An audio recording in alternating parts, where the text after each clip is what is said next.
My branch of service was the United States Army. I served in Vietnam, and my highest rank was captain. The interviewers today are Scotty Springston, Don Byers, and Cameron Sound are Marlene Waters and Barbara Dorr. Very good. Well, Carol, we thank you for coming and talking to us today. When did you enter the Army?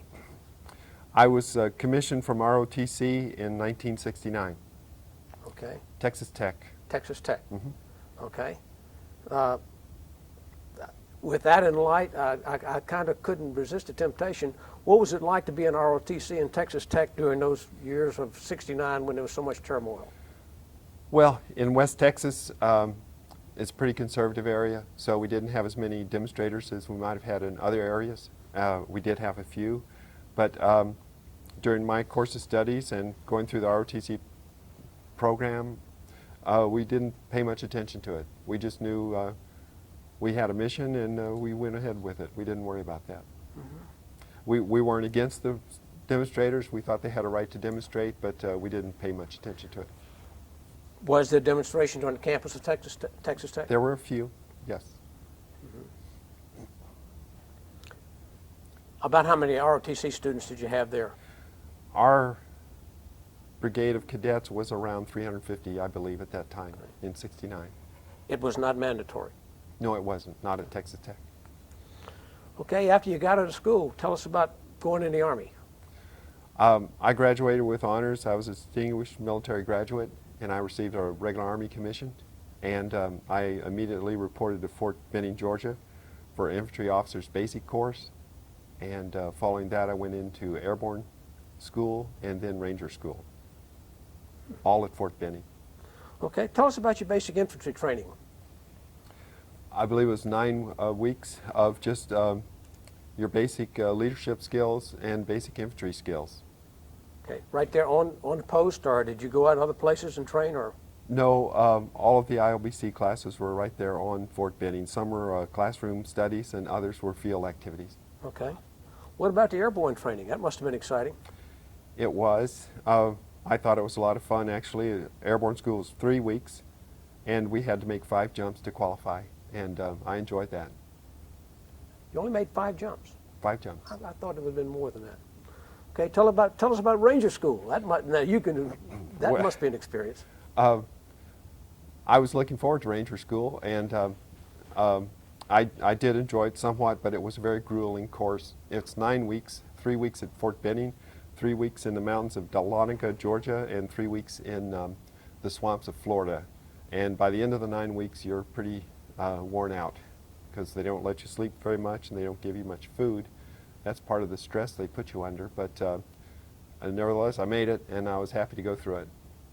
I've often wondered how the instructors in that school, because they have to endure a good bit of that same rigor. Not quite. Oh, okay. Not quite. They, in normal circumstances, the instructors will come out with you and stay with you for 24 hours, and then they'll change shifts. Okay. So while we were out there for 3 weeks straight, they took it in one-day segments. Mm-hmm. Mm-hmm. Well, after you got out of school, you went to West Point and worked with the cadets there. What kind of reception did you get there? Well, my first assignment was with the 82nd Airborne, okay. And from there, my battalion was sent to West Point for the summer of 1970 to provide support for the West Point cadets. And for me, I didn't really interact with the cadets too much. My job was providing support for my soldiers and seeing that we got our jobs done up there. So we were pretty busy just doing our normal military duties and didn't participate with the cadets too much. Okay. So you did not have a chance. I feel that that particular time, the college campuses and so much were in turmoil. I think the cadets at West Point, I was wondering if you got a feel for that. I understand your question, and honestly, I don't. Okay. I don't.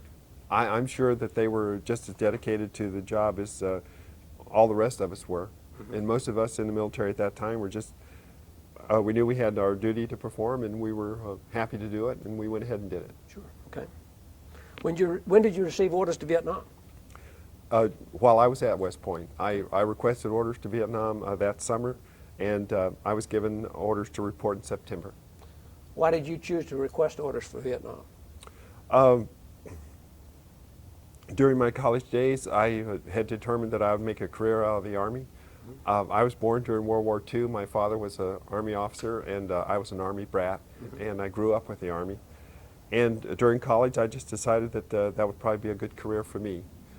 And in doing so, I thought that the best thing I could do would be to be an infantry officer and go to all the hardest schools I could. And in being a career officer, I felt it was necessary for me to go to Vietnam. Okay. When you got ready to go to Vietnam, what were your preparations? What particular training did they give you other than what you already had? Well, actually, all the units in the Army at the time were training for Vietnam type duty. And everywhere you went, that was just a normal part of the routine. I recall in many instances being trained in so-called Viet Cong villages. Every post had one. But specifically in preparation for Vietnam, I don't think there was any specified training for soldiers going over. In my case, I was given orders to go to Fort Sherman, Panama Canal for 2 weeks of jungle training. That was really my preparation. Okay. So I went down there and went through the jungle school, which was an interesting school. I enjoyed that training as well. And then had a few days leave and reported to Travis Air Force Base in California for my flight over. Where did you go once you got in country? We arrived at Bien Hoa, out of Saigon, and we were processed there. It took 2 days, I believe, to be processed. And I was given orders to report to the 1st Brigade Separate, 5th Infantry Division Mechanized, up on the DMZ, Northern I Corps. And did you stay there for a while, or did you get another assignment? I spent approximately 10 or 11 months with the 1st Brigade on the DMZ, and I had received orders to return home, but they were looking for airborne officers to transfer in country to the 173rd Airborne Brigade at LC English and to come home with that unit because they were short of airborne officers. So I volunteered to do that, and I was transferred there and spent another month with the 173rd and came home with them. Since this tape may be viewed by people in 200 years from now that really have no concept of Vietnam, I think you have a map there. Could you kind of point out where you were so that people can get an idea? Can you zoom in? Would this on work? it? Okay. This isn't the best map we could find today, but South Vietnam at that time in history covered this portion here and up to the 17th parallel where the DMZ was. And the northernmost province of South Vietnam was Quang Tri Province on the DMZ. And the 1st Brigade, 5th Infantry Division was stationed right on the DMZ. Our combat support base was at Quang Tri. We were the furthest northern unit in the United States Army in Vietnam. So how far were you from the border? We were on the border. You were on the border, okay. we were there. Okay. Well, what were living conditions like? Just so we can get a basis for history so people can look at it. Well, there were two ways we lived there. One was in the combat support base where we lived in plywood, what we call hooches, just plywood shacks.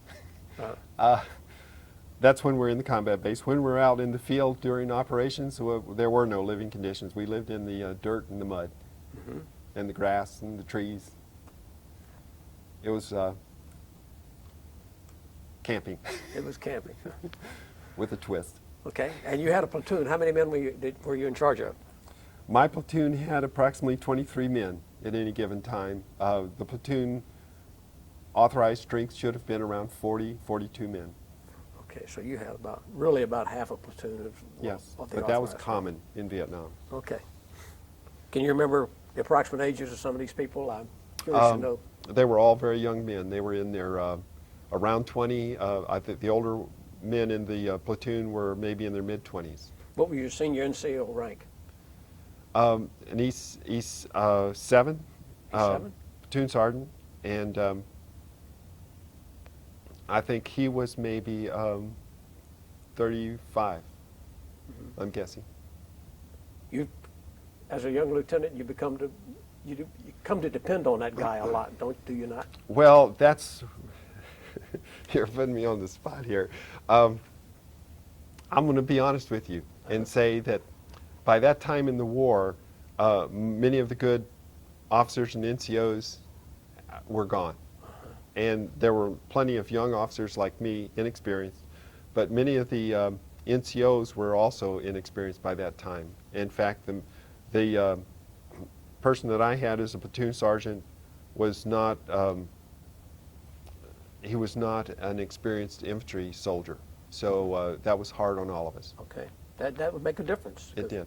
Because those, as a young lieutenant, I know I learned to depend on my NCOs a great deal. Well, and that's normally the case. And but Vietnam was a strange animal, Sure. and we had difficulties and personnel shortages and problems. It was hard on all of us. Did most of your young troops have any combat experience, or most new guys? Well, of course, they were all more experienced than I was when I arrived. Sure. But and some of them had been in firefights. All of them had been in the field. So yes, they were all combat experienced to some extent. Do you remember your first combat patrol? I do. I was very nervous to go out on my first combat patrol, and I recall that we got on the ground.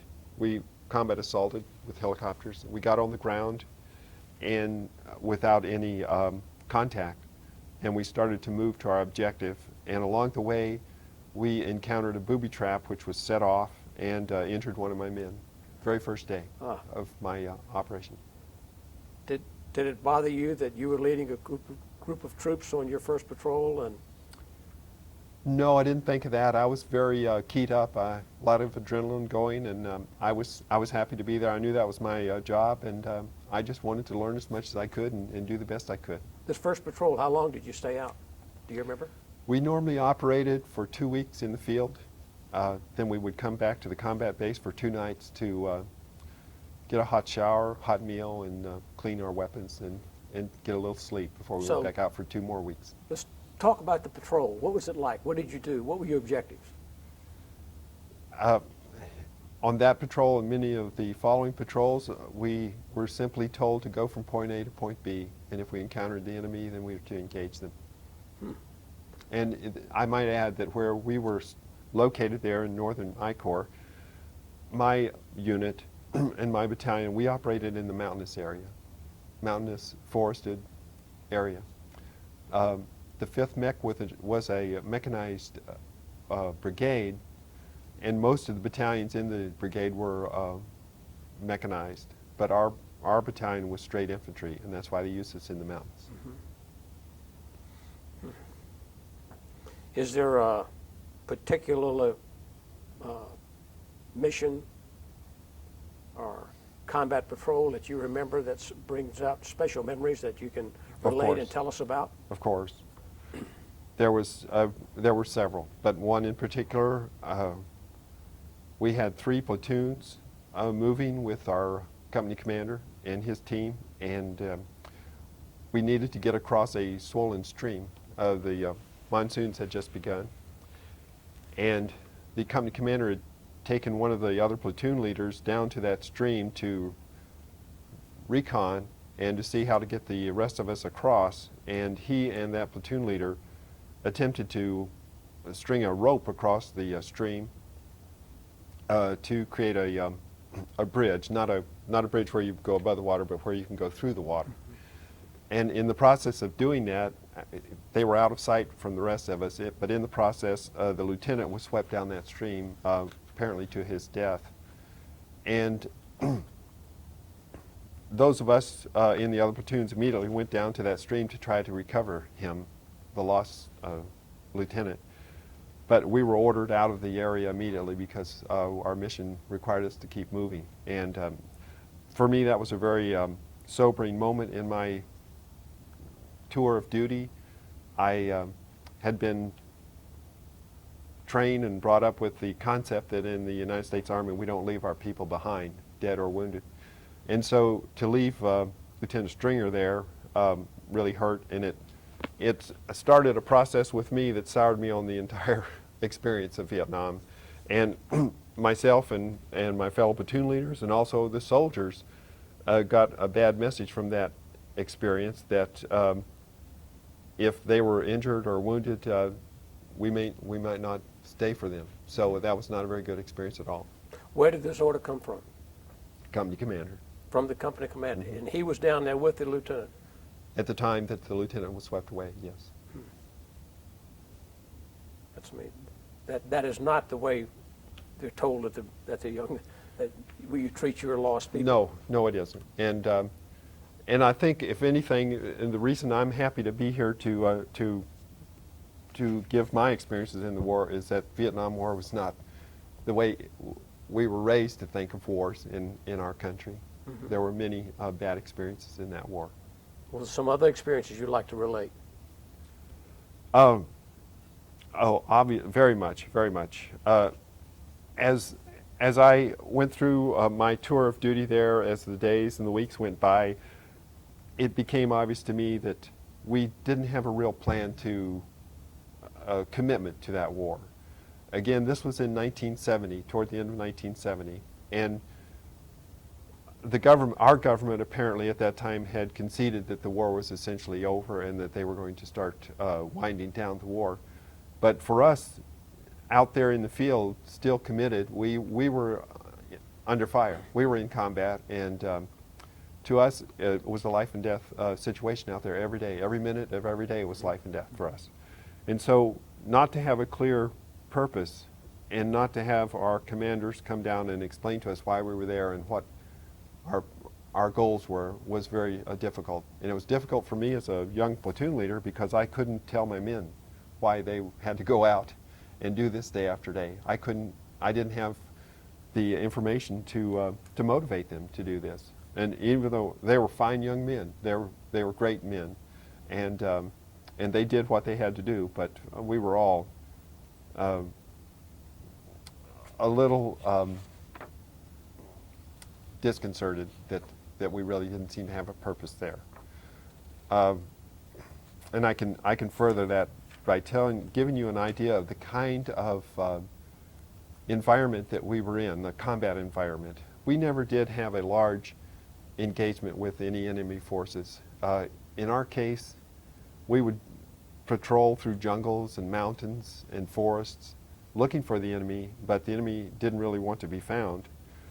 And our encounters normally were with booby traps or landmines. Occasionally the enemy would mortar us. Occasionally he would fire at us with snipers. But we never saw the enemy. In my whole year in Vietnam, I never saw the enemy. Never saw him. I never fired my rifle at an enemy soldier. I would love to have done that. That was my job, but I never saw one in the flesh. And that takes a toll on you after a while, because while you can't see the enemy, he can see you. And especially the way we operated in Vietnam. And here's an example of that. Toward the end of the war, the Army began to pack its bag, so to speak, to come home, and they started accounting for all the weapons. We had to turn in extra weapons. A policy came out that the soldiers in the field would get a hot meal every day, regardless. No exceptions. And that's a fine idea. However, in reality, if we are moving in the jungle and we have to, around 11 o'clock in the morning, we have to start looking for an LZ for a bird to bring in our hot lunch, that takes time. Then the bird comes in, drops off the lunch. We consume the lunch and the supplies. And about an hour later, the bird will come back and pick up all of our trash and the thermite jugs that the food came in.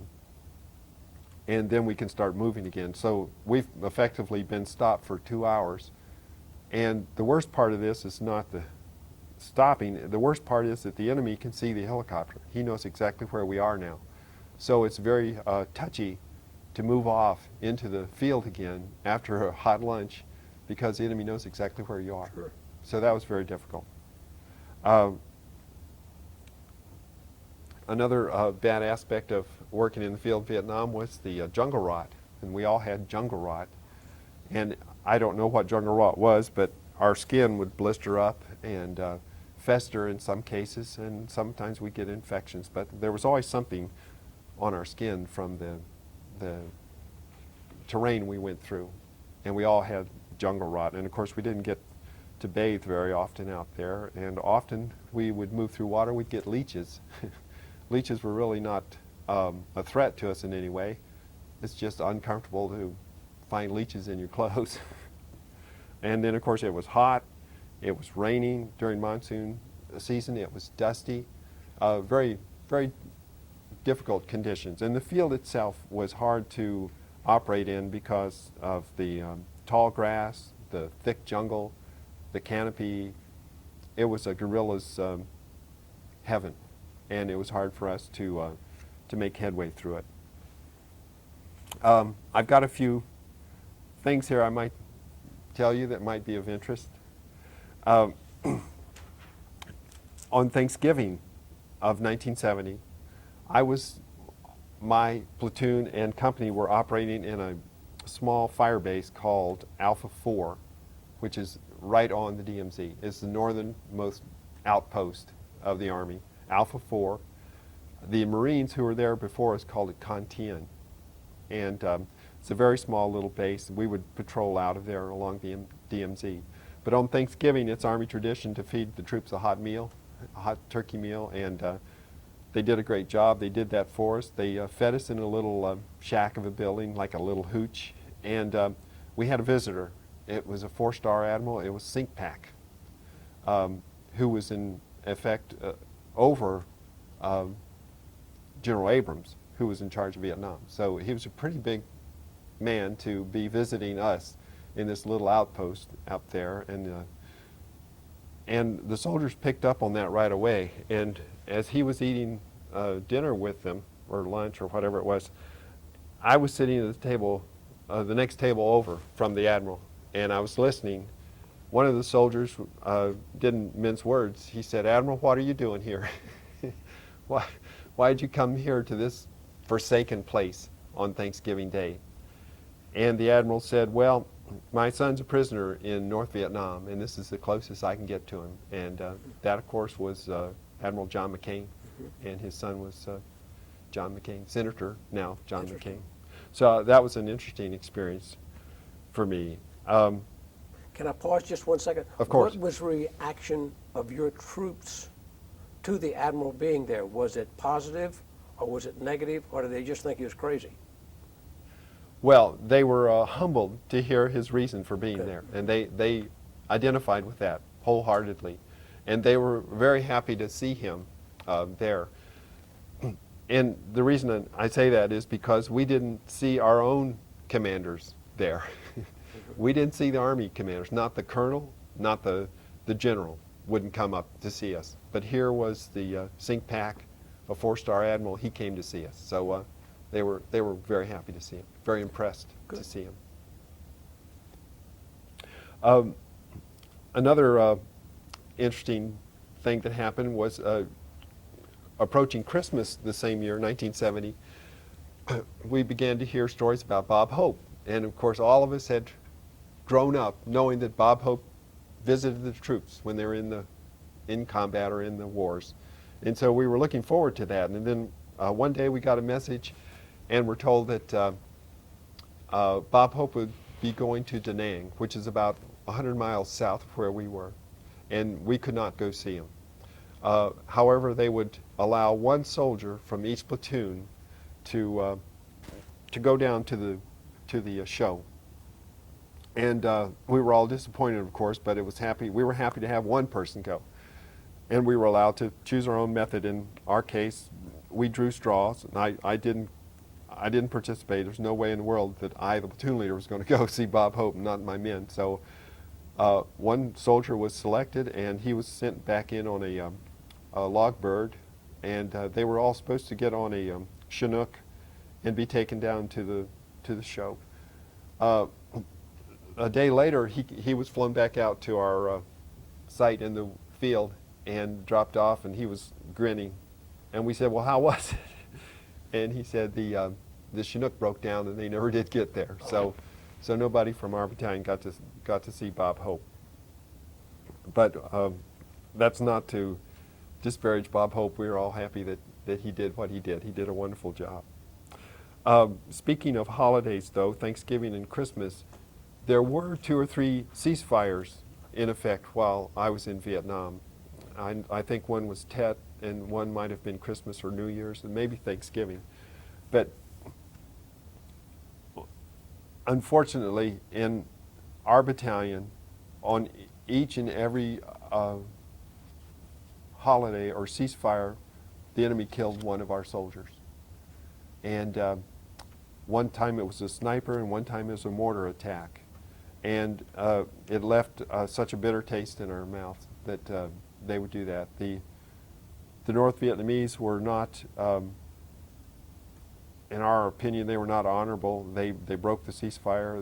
They would do anything to kill us, and to them it didn't make any difference. And there were many horror stories in Vietnam, and it's behavior like that really that generates those kinds of things. But it was sad that on those ceasefires they would attack us. But we learned to be prepared for it, unfortunately. Mm-hmm.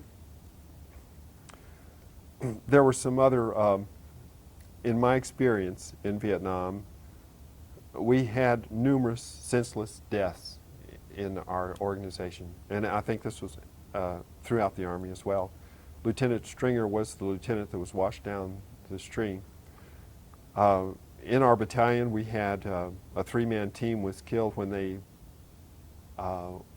made some errors setting up a claymore mine. They blew themselves up.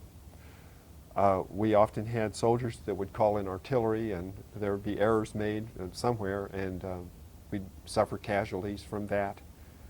There were just numerous casualties, self-inflicted casualties, and these set us back as well and made it such a horrible experience.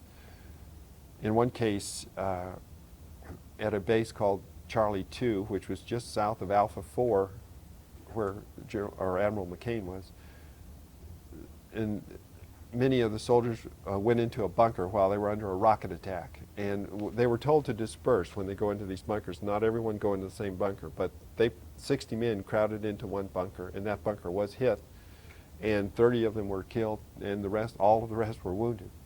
And that was a horrible loss. I understand that General Abrams hit the roof when that happened, but those things occurred. Another senseless death that I witnessed was at Quang Tri, at the airfield there. We had a Air Force detachment of OV-10 Broncos up there, forward air support, and we had a lieutenant colonel, an Air Force lieutenant colonel, who was our liaison officer, Air Force liaison officer, and on the staff of the 1st Brigade, and he was the detachment commander for those aircraft.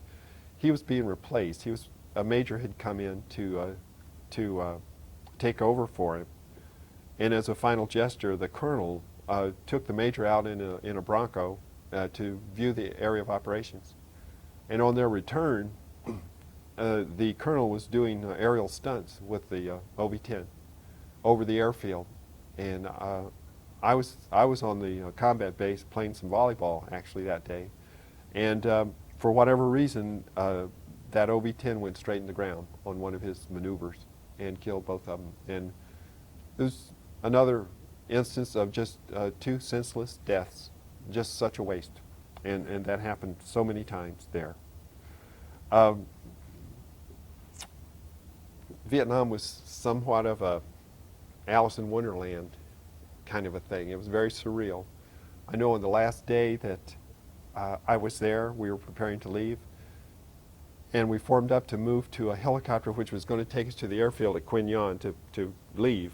And as we were in the formation, one soldier threatened to kill another. Started shouting at him. He pulled a .45 pistol, and we all were in shock. What's going on here? We were not supposed to have any weapons. Those were all turned in. And the first sergeant approached the man, very gently took the weapon away from him out of his hand. But for some reason, the first sergeant didn't pull the trigger to see if it was loaded, and it was. It went off and really rattled everybody. Everybody was very rattled. And here was almost an attempted murder, but we had to get to the airfield to move the unit out. So one man was put at the beginning of the formation, the other man at the end, and we moved out. And I don't think any charges were ever preferred against that man. But a few minutes later, we were in the woods along the Quinyon airfield waiting for a 707. We were not in a terminal. They never put us in a terminal. And a Jeep came up, and then a couple more trucks behind that Jeep, and out came Miss America. And again, we were beginning to wonder, what's reality here? But they had just arrived in country, and their handlers said, well, let's go over and see these soldiers who are leaving. So they brought them over and introduced them to the soldiers. But anyone who's been in Vietnam should know that soldiers get very keyed up in the last few days when they're getting ready to leave. And these guys were maybe an hour from leaving, and they really weren't interested in Miss America. They just wanted to be left alone and get out safely. And so we flew out on a 707. The plane stopped twice for gas, but it took us directly back to Fort Campbell, Kentucky. And this was the sort of the last slap in the face of my Vietnam experience.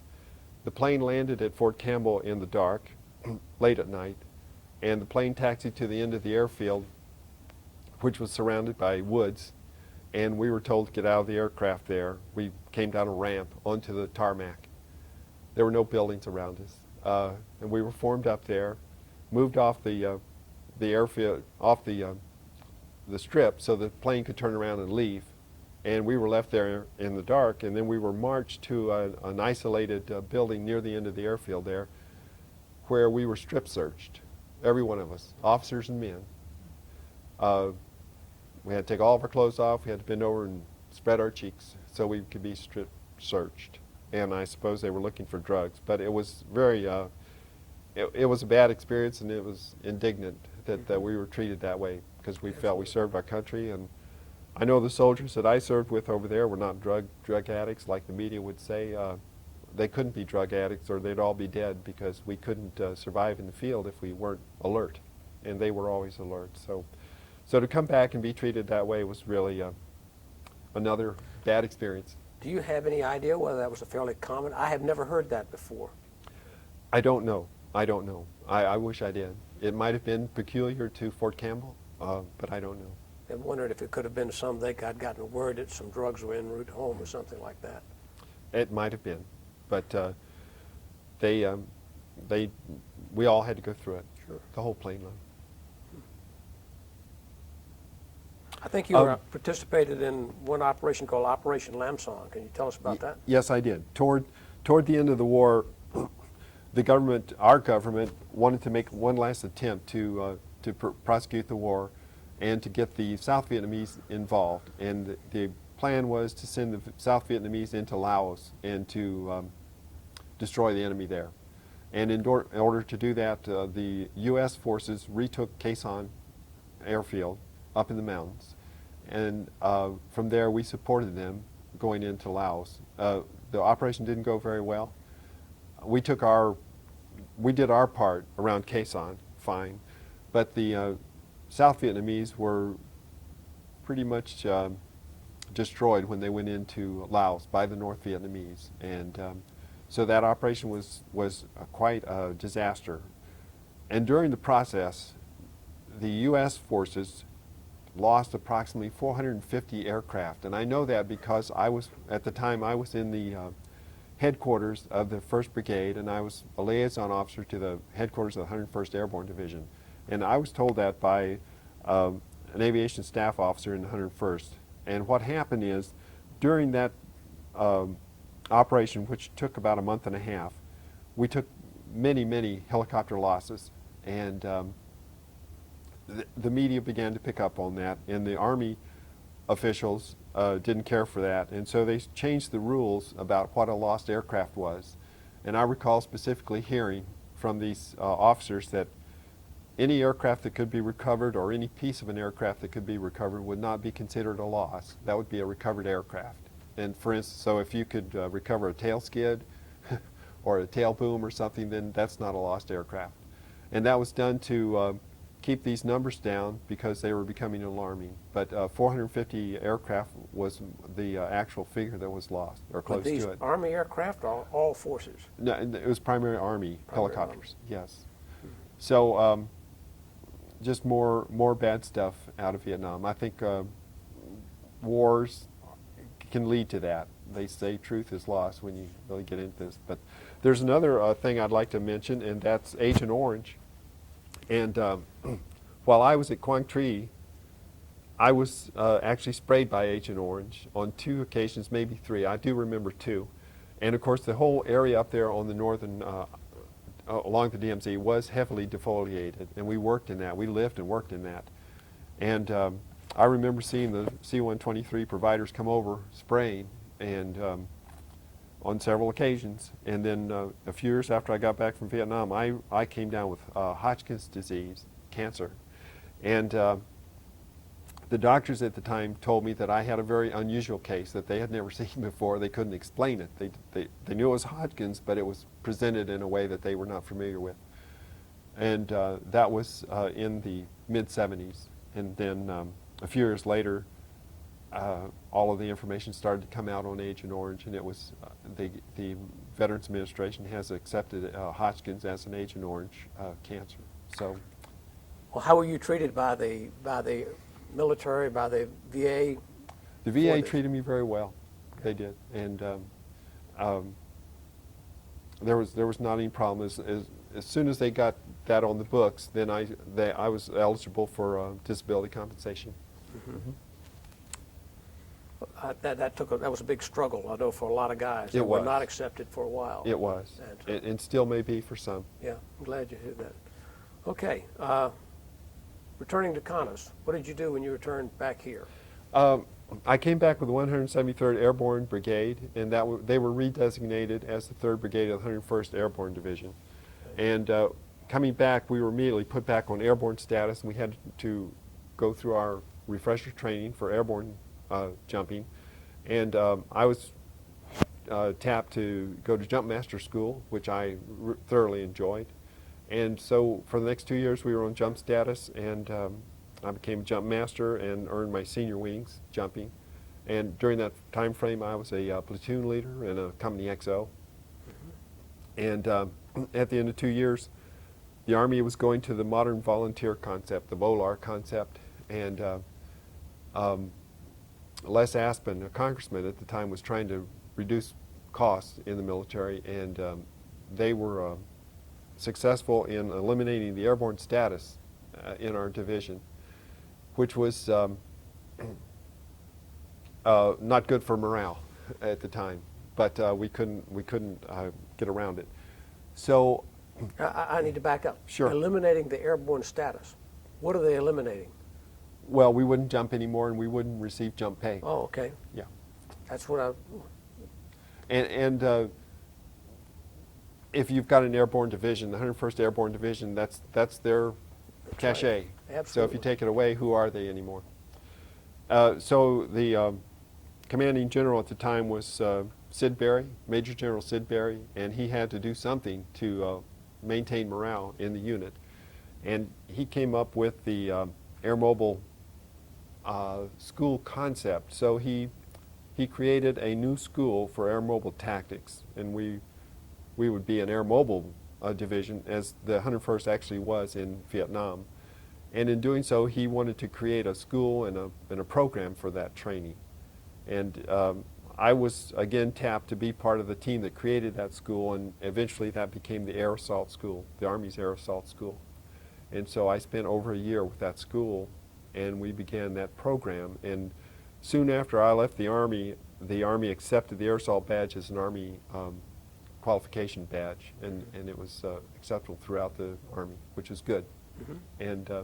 And it did help bring some morale and esprit de corps back to the 101st Airborne Division. That's interesting. Mhm. So you left the Army Yes, in 1975. in '75. Okay. Well, I don't know. Is there anything that we have not discussed that you would like to talk about?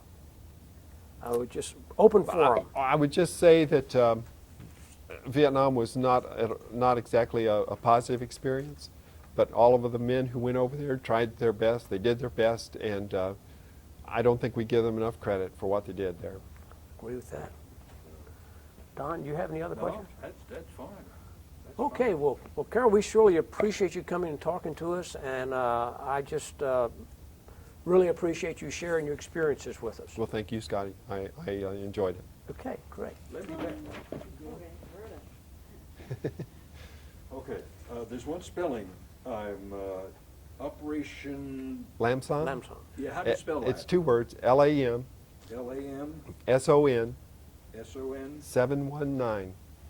Sorry. 719. 719. Okay. Do you know why they had 719 attached to it? Or? That was, the Vietnamese do that. They have a thing about numbers. Okay. Some, Okay. Well, again, thank you very much. We you're appreciate welcome. it. Thank you. Great.